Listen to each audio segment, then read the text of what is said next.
আমরা ডক্টর ইউনূসের সমর্থনে এবং গ্রামীণ ব্যাংকের পক্ষে আমাদের দৃঢ় অবস্থানের কথা ব্যক্ত করছি।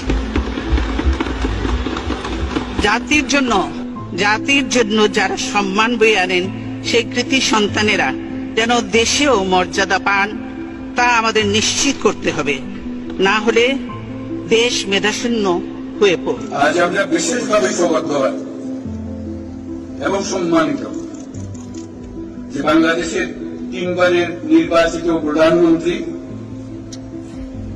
বীর মুক্তিযোদ্ধা শহীদ রাষ্ট্রপতি জিয়াউর রহমানের স্ত্রী বেগম খালেদা জিয়া আজ এখানে আমাদের মধ্যে উপস্থিত আছেন।